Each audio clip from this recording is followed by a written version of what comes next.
매일 성경 묵상 나눔입니다. 오늘은 2월 3일 수요일입니다. 누가복음 11장 1절에서 13절의 말씀입니다.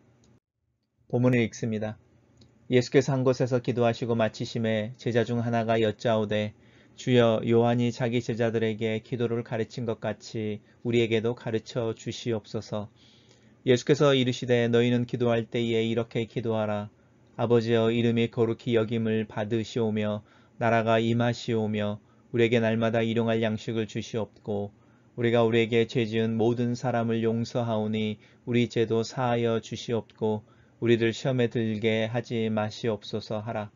또 이르시되 너희 중에 누가 벗이 있는데 밤중에 그에 가서 말하기를 벗이여 떡 세 덩이를 내게 구워 달라. 내 벗이 여행 중에 내게 왔으나 내가 먹일 것이 없노라 하면 그가 안에서 대답하여 이르되 나를 괴롭게 하지 말라. 문이 이미 닫혔고 아이들이 나와 함께 침실에 누웠으니 일어나 내게 줄 수가 없노라 하겠느냐. 내가 너희에게 말하노니 비록 벗됨으로 인하여서는 일어나서 주지 아니할지라도 그 간청함을 인하여 일어나 그 요구대로 주리라. 내가 또 너희에게 이르노니 구하라 그러면 너희에게 주실 것이요 찾으라 그러면 찾아낼 것이요 문을 두드리라 그러면 너희에게 열릴 것이니 구하는 이마다 받을 것이요 찾는 이는 찾아낼 것이요 두드리는 이에게는 열릴 것이니라. 너희 중에 아버지 된 자로서 누가 아들이 생선을 달라 하는데 생선 대신에 뱀을 주며 알을 달라 하는데 전갈을 주겠느냐. 너희가 악할지라도 좋은 것을 자식에게 줄 줄을 알거든 하물며 너희 하늘에 계신 아버지께서 구하는 자에게 성령을 주시지 않겠느냐 하시니라. 오늘의 본문은 세 개의 단락으로 나눠져 있고 예수님께서 우리가 주기도문이라고 부르는 기도의 내용과 또 기도에 대한 가르침을 주고 계십니다. 첫 번째 단락입니다. 첫 번째 단락은 여기에서 누가는 예수님께서 한 곳에서 기도하셨다라고 말하면서 장소를 어떤 불특정한 어떤 곳으로 이야기하고 있습니다. 아마 누가는 강조하고 싶었던 게 장소보다 예수님께서 기도하시는 모습이었던 것 같습니다. 그래서 기도를 마치실 때에 라는 부분에 방점을 찍고 있습니다. 제자 중 하나가 예수님께 이야기하기를 주여 요한이 자기 제자들에게 기도를 가르친 것 같이 우리에게도 기도를 가르쳐 주옵소서라고 말하고 있는데 세례 요한이 자기 제자들의 기도를 가르쳐 줬다라는 것을 잘 알고 있는 것으로 보면 어쩌면 세례 요한의 제자 출신인 안드레라든지 또 아니면 요한이라든지 빌립과 같은 제자들 중에 누군가일 가능성이 많죠. 이 당시에는 이미 유대인들은 기도하는 부분에 있어서는 사실은 어려운 일들이 아니었고 또 유명한 랍비나 영적인 지도자들은 제자들에게 기도를 가르쳤습니다. 기도를 가르친다라는 것이 기도를 어떻게 하는지 또 무릎을 꿇고 언제 하는지를 가르치는 것이 아니라 기도문을 가르치는 거죠. 기도의 내용에 대해서 가르치고 있는 것이죠. 근데 이제 예수님께서 그 질문에 대해서 요청에 대해서 기다리셨다는 것처럼 바로 머뭇거림 없이 만약에 마가복음이었으면 즉시라는 단어를 아마 넣었을 것 같습니다. 즉시 예수께서 이르시되 이렇게 이야기할 만큼 바로 기도를 가르쳐 주십니다. 근데 예수님께서 이야기하시기를 너희는 기도할 때에 이렇게 기도하라 라고 말씀하시는데 이 이렇게 기도하라라는 말이 우리가 이제 영어로 쓰면 what이 아니고 how를 의미하고 있습니다. 분명히 예수님께서는 우리에게 무엇을 기도할지를 가르쳐 주시는 것 같죠. 아버지의 이름이 거룩히 여김을 받고 나라가 임하고 일용할 양식을 위해서 기도하고 죄진 자를 용서한 것처럼 용서해 주시기를 기도하고 시험에 들지 않게 하기를 기도하라라고 이렇게 그 기도의 제목에 대해서 what에 대해서 가르치는 것 같은데 예수님은 how에 대한 이야기를 하고 계십니다. 무슨 뜻이냐면 만약에 예수님이 what을 가르치셨다면 이 기도 주기도문이 정말로 우리가 예배를 마치기 전에 또 예배 때 하는 기도처럼 주문처럼 왜냐하면 그 기도를 꼭 해야 하니까 그 기도를 해야 되는 게 what으로 가르쳤을 때의 의미인 거죠. 바꾸면 안 되고 기도할 때마다 그 기도를 되풀이해서 해야 되는 왜냐하면 예수님께서 너희는 이것을 위해서 기도해 라고 기도 제목을 정확하게 주시는 거니까요. 그래서 예수님께서 그렇게 what이라고 이야기하지 않고 how라는 이야기를 하시면서 기도의 예들을 주는 겁니다. 하나님을 향하여 부를 때는 어떻게 불러야 하는지 하나님을 아버지라고 불러라. 아빠라는 뜻이니까요. 예수님께서 계속 아버지라고 부르는 이 누가복음에 나와 있는 모든 단어들은 아바 이래서 아빠라는 뜻이고 성경 속에서 이렇게 하나님을 친밀하게 어린아이가 부르듯이 부른 이가 사실은 없습니다. 그럴 때에 이 하나님을 아빠라고 불러라. 그래서 기도라는 것은 너와 하나님과의 개인적인 관계 속에서 일어나는 것이다. 이렇게 가르쳐 주는 거죠. 그러면 이 아버지여라고 하는 것도 무조건 이렇게 불러가 아니고 하나님을 불러 이렇게 이야기하는 것이고요. 그 다음에 먼저 하나님을 위해서 기도해라 라는 것인데 이름이 거룩히 여김을 받으옵시며 라는 게 철저하게 수동태로 되어져 있죠. 하나님의 이름이 거룩히 여김을 받아야 하는데 누구에 의해서 받는지를 한번 생각해 보십시오. 어린아이가 내가 아빠를 자랑스럽게 아빠한테 자랑스러운 아들이 되겠어 이렇게 결심하는 것 같이 하나님 내가 하나님의 이름을 하나님의 얼굴을 또 하나님을 영광스럽게 하겠습니다. 나를 통해서 그 영광을 받으십시오. 이렇게 기도하라는 거죠. 그렇게 기도할 때에 하나님의 통치가 하나님의 즐거움이 하나님의 행복이 나에게 임하는데 그것이 바로 나라가 임하는 것이죠. 하나님과 나의 관계에 대해서 먼저 이야기하라는 부분이고요. 그 다음에 이제 우리에게 필요가 있는 부분들이 있는데 그게 일용할 양식입니다.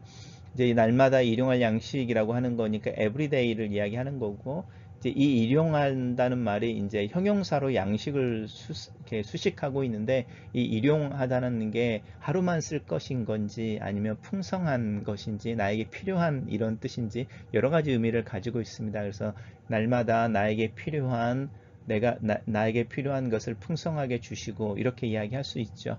그리고 이제 그 다음에 나오는 게 동일하게 나오는 부분인데 죄 지은 모든 사람을 용서하오니 우리 죄도 사하여 주옵소서 이렇게 말하는데 이 부분은 성경이 가르치고 있는 내용이죠. 내가 하나님의 은혜로 탕감을 많이 받은 빚쟁이라고 여길 때 나에게 50데나리온 빚진 사람을 용서해 줄 수 있다고 말하는 게 예수님의 가르침, 그 용서의 핵심이죠. 그래서 이 죄라는 단어는 우리가 말하는 빚을 의미합니다.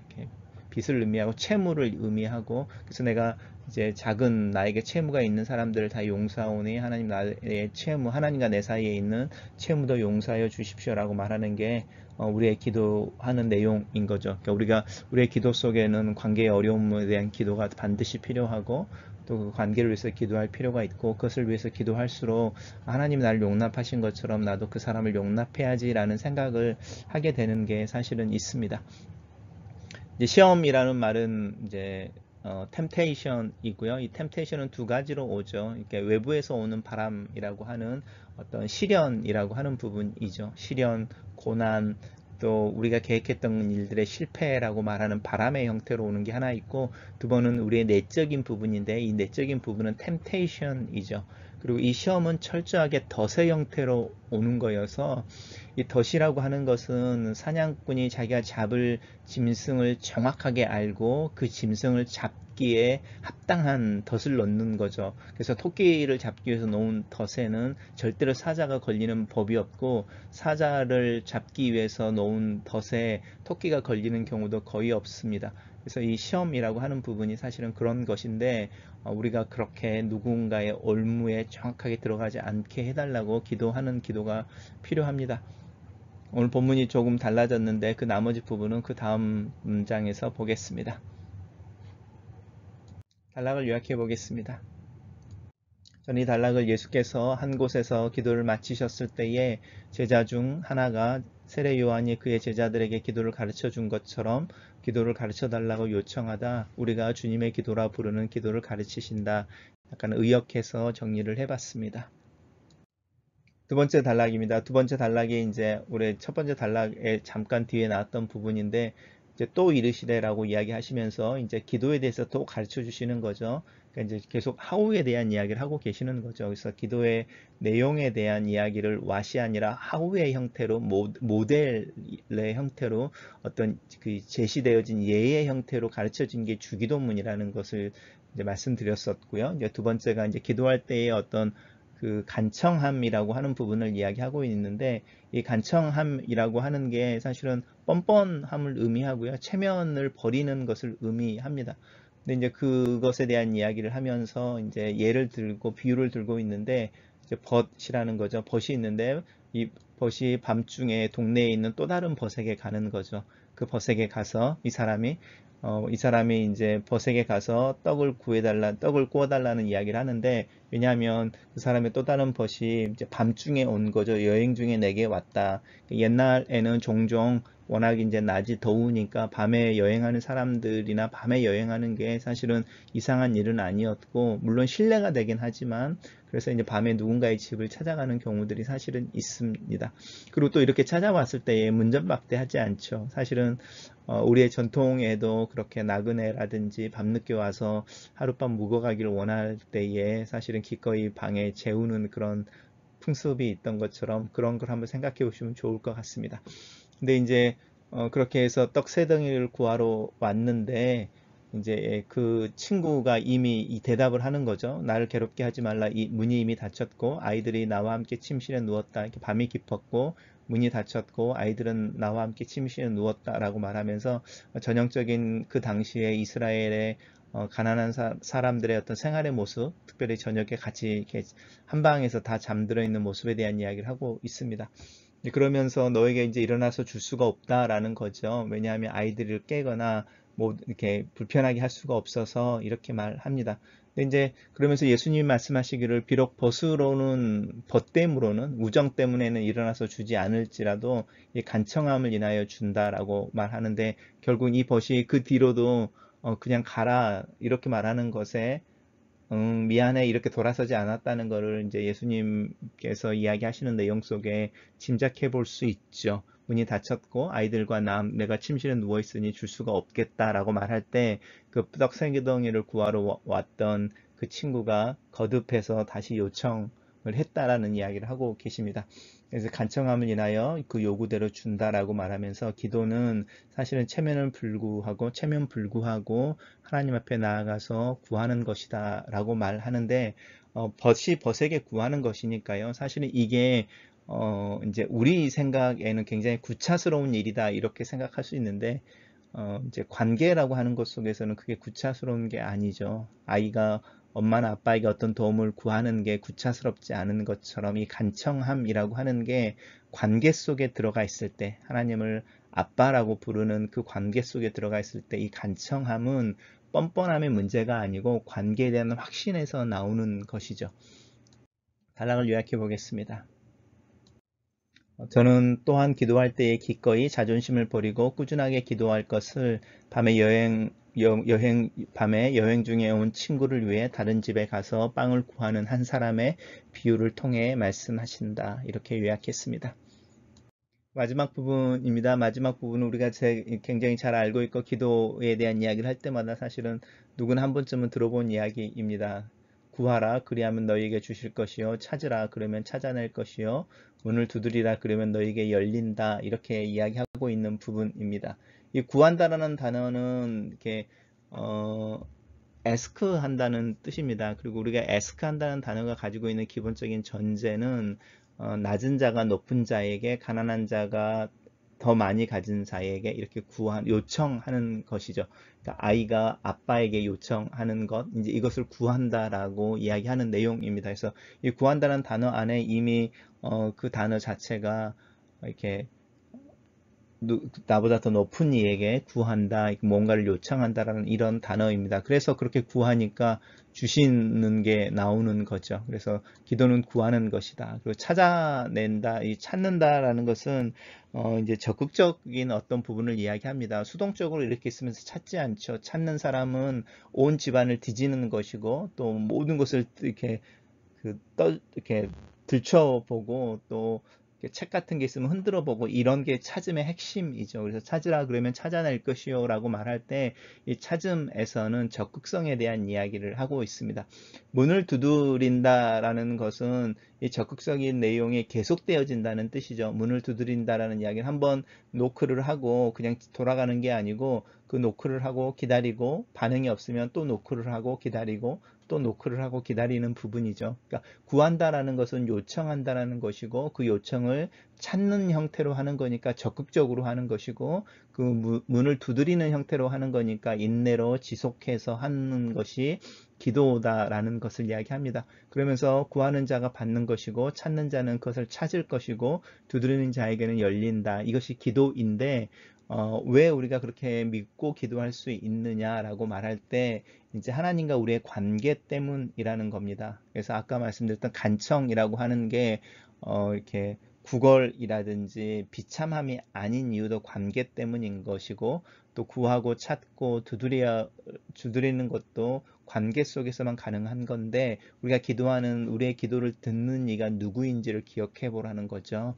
그러면서 이야기하는 겁니다. 아버지 된 자로서 누가 아들이 생선을 구하는데 뱀을 주겠느냐, 계란이죠. 달걀을 구하는데 전갈을 주겠느냐, 이제 이렇게 이야기하시면서 말씀하시기를, 너희가 악할지라도 라고 말하는데, 이 악한다라는 것은 막 강도라든지 도둑이라든지 이런 뜻이 아니고, 너희들이 부족할지라도, 또 이제 일반적으로 너희들이 그렇게 너희들 자신만 아는 그냥 일반적인 어떤 그런 사람일지라도 자식에게는 부모로서 좋은 것을 줄 줄 아는데, 하늘에 계신 아버지께서 구하는 자에게 성령을 주지 아니하시겠느냐, 이렇게 말하는데요. 이제 마태복음에서는 좋은 것으로 표현하고 있습니다.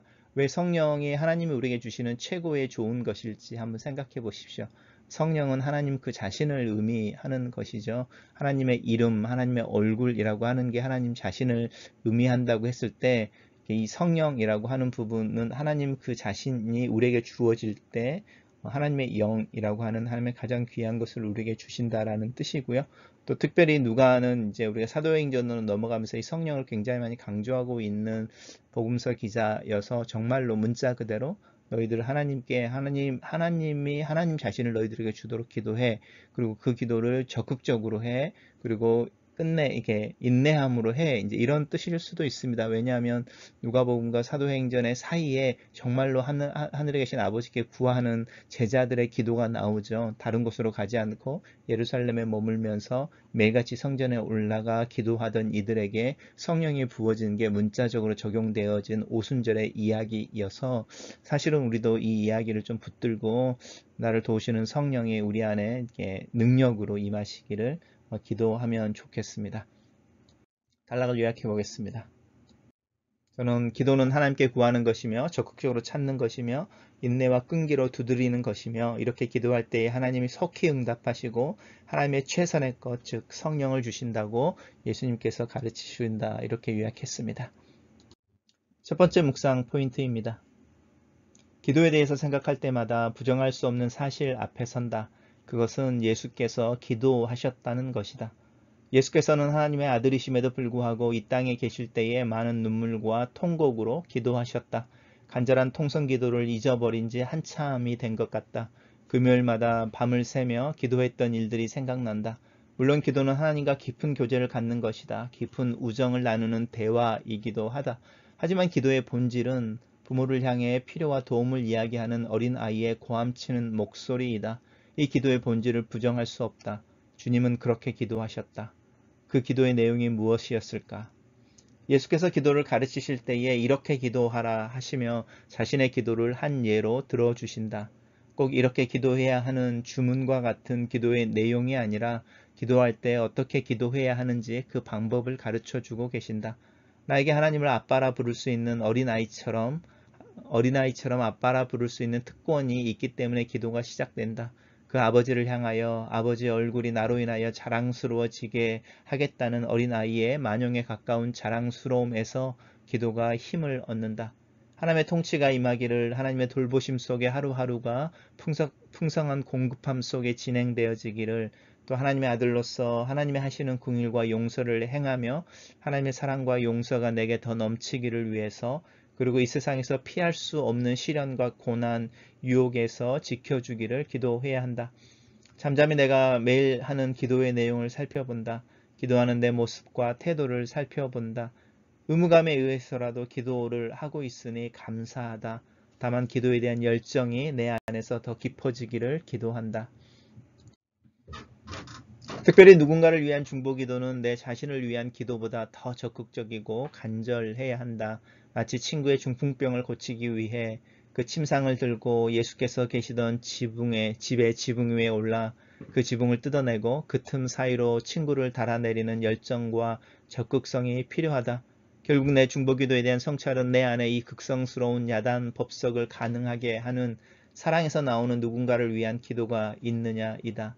나는 내 아이들을 위해서 기도하는 간절함보다 더 교우들이나 또 나에게 기도 부탁하는 이들을 위해서 더 간절하게 기도하고 있는지, 누군가를 위해 내 체면을 고려하지 않고 사정할 때가 언제였는지 내 삶의 이 사랑의 수고가 넘치기를 위해서 기도한다. 누군가에게 최고의 이웃으로 서는 방법이 바로 그의 필요를 나의 필요로 인식하며 하나님 앞에서 눈물과 통곡으로 그를 위해 또 그의 필요를 위해 기도하는 것이 아닐까. 사회적 물리적 거리두기로 인해 얼굴을 보지 못하는 시기에 더욱더 사랑을 실천하기 위해서라도 나는 더 기도하고 또 중보 기도하기로 이 아침에 마음을 먹는다. 기도는 구하는 것이다. 이 구함은 낮은 자가 높은 자에게 구하는 것이다. 기도는 내 자존심이나 내가 자격이 있다는 생각에서 절대로 시작되지 않는다. 마치 시녀가 그녀의 안주인의 얼굴을 살피고 명령을 기다리는 낮아짐과 순종의 자세처럼 기도는 하나님 앞에서 나를 겸손하게 하는 것이다. 나는 이 겸손함을 하나님 앞에 잘 표현하고 있는지, 내 기도는 이 겸손함에서 나오는 구하는 기도인지, 적극적으로 하나님을 찾고 하나님의 도우심을 구하는 것이 필요하다. 내 안에 이 열정이 회복되어져야 한다. 점잖음이 아니라 소리를 내고 적극적으로 찾고 문을 두드리는 사랑의 열심이 표현되어지는 기도가 필요하다. 하지만 기도가 구걸이 아닌 것은 기도는 철저하게 하나님과 아들이라는 관계 속에서 진행되기 때문이다. 그래서 얼마든지 더 때를 쓸 수도 있고 애교를 떨 수도 있다. 하나님 앞에 무엇인가를 요구하는 아들은 절대로 비굴하지 않다. 오히려 그렇게 기도하는 것이 당연하다. 아버지는 아들의 요청을 듣는 것이 즐거움이고 기쁨이다. 자신의 가장 좋은 것을 주시고 싶은 것이 부모의 마음이기 때문이다. 나도 내 아이들을 향하여 이 마음을 가지고 있다. 내가 가지고 있는 이 좋은 마음이 하나님 아버지께서 나를 향하여 가지고 있는 그 마음의 파편이라는 생각을 한다. 하나님께서 나를 향하여 이 좋은 마음을 가지고 계시는 것이 참 감사하다. 이 좋은 마음이 더 크고 최선의 것으로 내 안에 또 내게 표현되어지게 하기 위해 나는 더 하나님께 기도해야 한다. 하나님의 가장 좋은 것이 내 삶을 채우고 풍성하게 하시는 것을 믿는다. 하나님께서는 그 자신을 나에게 주셨다. 내게 계시는 성령께서 내 기도를 도우심을 믿고 또 감사하다. 이것이 참 감사한 일이다. 기도를 할 수 있게 하시는 은혜와 특권에 감사합니다. 하나님, 아버지, 아빠. 글로 쓰는 기도입니다. 이 아침에 하나님을 아빠라 나지막하게 불러봅니다. 언제 아빠라는 단어로 내 아버지를 불러봤는지 기억이 나지 않을 정도로 오래전에 잃어버린 단어인데 예수께서 하나님을 그렇게 부르시고 나로 하나님을 예수께서 부르시는 것처럼 부를 수 있는 은혜와 특권을 주시니 참 감사합니다. 부모 앞에 서 있는 어린아이처럼 이 아침에 하나님 앞에 섭니다. 내 입에서, 내 눈에서, 내 얼굴에서 하나님을 아빠라 부릅니다. 이 소리에 하나님 행복해 하시고 즐거워지시옵소서. 예수 그리스도의 기도의 모범을 따라 나도 그렇게 기도하는 자가 되기를 결심합니다. 일정한 시간을 내어 하나님께 기도하기를 원합니다. 하나님을 향하여 더 큰 목소리와 눈물로 기도하기를 원합니다. 이 기도를 통해 하나님의 이름을 높이고 하나님의 뜻이 내 삶 속에 내 순종을 통해 드러나고 성취되어지기를 원합니다. 하나님께서 내 삶을 주관하시고 내 필요를 채우시는 것을 믿습니다. 나는 하나님이 하시는 일을 하기를 원합니다. 하나님께서 사랑이신 것처럼 저도 사랑이 되게 하시옵소서. 하나님께서 긍휼을 품으신 것처럼 저도 긍휼을 품게 하소서. 그리스도께서 고난의 길을 묵묵히 걸어가신 것처럼 나 또한 내 십자가를 지고 내가 가야 할 길을 묵묵히 걸어가게 하소서. 하나님께서 나에게 하나님의 가장 소중한 아들과 성령을 주셨는데 나 또한 하나님께 나의 가장 소중한 내 자신을 드리게 하옵소서. 이 기도가 나를 넘어서 누군가를 품게 도와주시고 내 그 기도의 태 속에 사랑하는 교우들을 품고 하나님께서 내게 이웃으로 준 이들을 품고 주님의 방법으로 이 기도를 통해 사랑을, 생명을 또 섬김을 낳으며 실천할 수 있도록 나를 도와주시옵소서. 이 아침에 기도하오니 예수 그리스도를 닮은 기도의 사람이 되게 하시옵소서. 아멘.